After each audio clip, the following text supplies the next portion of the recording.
I thought maybe in today's video we would do something a little bit different. There's been this story about the push to go out to Groom Lake to kind of force the issue with numbers. Maybe that'll work, maybe it won't, I don't know. But there's always been this little subtle problem with these reports of these TR3Bs, and I've never brought it up, and I've never heard anyone else bring it up. And I'd like to cover that in today's video, and also show you something that I found at Groom Lake that might give credence to this belief that there's something out there other than what they're saying. Now, this picture I have up shows two, well, I guess normal aircraft next to what looks like one of these triangular craft. Now, the difference here is subtle. Instead of a perfect triangle, the two leading edges come down to a very small turn, and then they intersect the bottom, the base of it, at 90-degree angles instead of 60-degree angles. This is kind of a better image of it here. I don't know if you can see it up here in the upper left, how it doesn't come down to a perfect point. See the one here on the left? See how the wing isn't a perfect point like the nose? Well, the nose here isn't a perfect point either. But here on the right, we see this image that they found from Google Earth where it's a perfect triangle. Let's see if, here's a much better image of that. That these TR3Bs technically aren't triangles because they don't come to perfect points. They're generally speaking triangles, but both images have been put out as authentic. And clearly we're looking at two very, very, very different craft.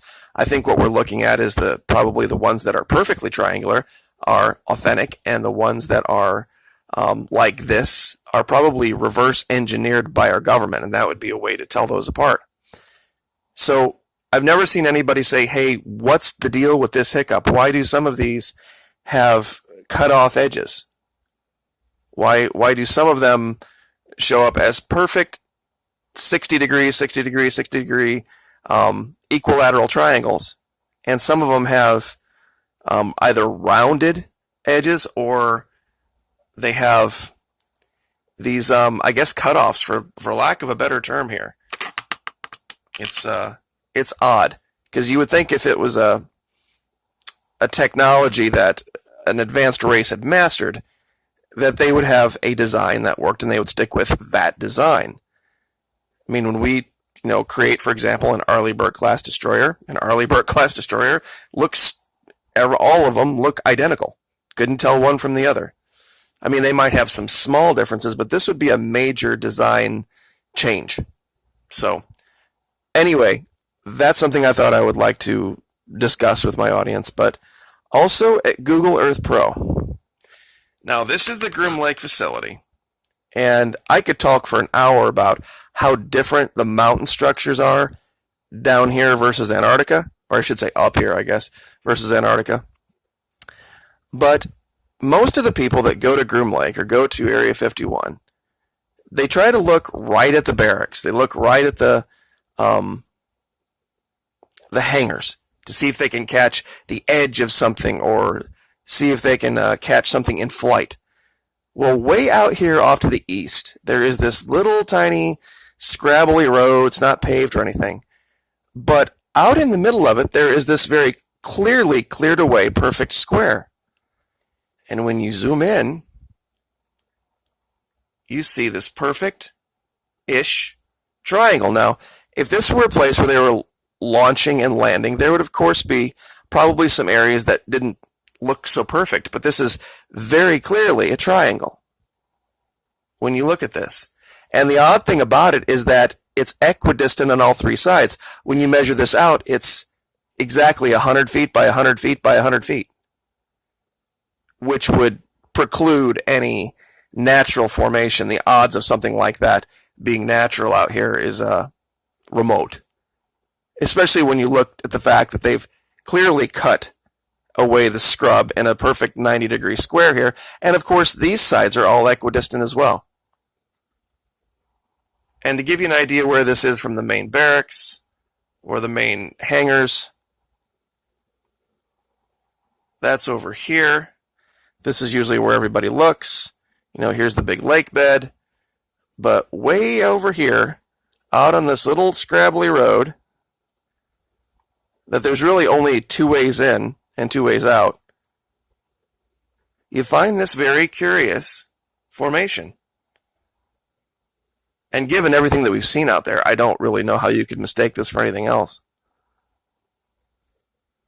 And this goes back, if you go into the historical imagery, let's see if we can click that up here real quick. So this is 2019. And as you go back, it doesn't really change much, which tells you that, this has been going on for a while out there. But it does disappear. I believe in, and here's the technique that a lot of people don't know how to use. So we're looking at it down at about 60 degrees. So when you tilt angle up on the camera like this, all of a sudden, and it's kind of hard to show this at the same time. Okay, so do you guys see this little upper left here, this time slider? When you tilt the angle up at a very shallow angle like this, all of a sudden you get a lot more imagery in the sense that there are these little white lines that appear along this blue bar. Each of these white lines represents a different image. So you all of a sudden get way more options going way back farther in time. So if I click all the way back to, say, 1984,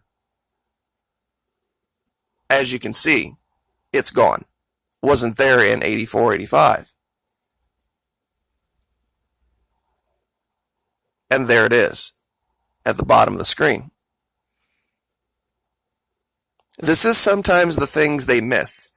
I know a lot of people think, well, they didn't want you to see it. You wouldn't see it because, Google Earth, the amount of imagery that they have historically with all of the different angles, if they're using military folks to try to scrub this, you get into groupthink. And you get into this idea that, well, if the guy before me didn't scrub it, why should I? Type of thinking. And so it might just, have been left. And like I said, when you zoom out here, it might not be something that you would even think about. I mean, I've got a giant pin on it so you can see it now. But, it's just one of those things that got left. And with everybody, and the UFO community suffers from this too. They want to have that perfectly clear image like they saw in Independence Day or they saw in some other sci-fi movie of this perfectly, shaped craft moving through the skies that you could identify. And sometimes they don't go look for the other evidence, the more boring stuff that really is the kind of evidence that you need to build the case. To say, yes, here's a picture of it in the sky, but here's evidence of where it landed, and here's evidence of where it took off, and here's evidence of our knowledge of it, because here's a little scrabbly dirt road that leads out to a giant square, cleared away path where there's just this burnt away area in the shape of a triangle in the middle of it. This isn't going to make any Star Wars films, but I think it's as good as evidence of anything. And I haven't seen any videos on YouTube talking about this particular site. And I'll throw the location down in the description. It seems that YouTube doesn't have a problem with me advertising Google Earth Pro. Imagine that. But just wanted to touch base on this for you guys and do a little bit of a change up. Hopefully I can get other videos to be reviewed by Google and YouTube, and they will allow them to go forward. But until then, Kyle Kalinske has a wonderful video out talking about what's happening to guys like me, channels like this. And it's not politics. It's happening to the left. It's happening to the right. David Pakman did an investigation, and he's pretty much an avowed leftist, and he's gotten clobbered All of us have. This month, particularly, this new version of the AI rolled out in May and came into full force about this month. And I am telling you, there are channels out there that are just getting independent news, independent media. It's frightening. It's frightening. I'm actually kind of blessed to have the Antarctica investigation under my belt with 50 videos because they seem to be immune to the censorship and to the recommended videos paradigm. So, but anyway, I will leave that there. Thank you guys for your support. I appreciate it. Like, share, subscribe, and we will see you next time. Thank you.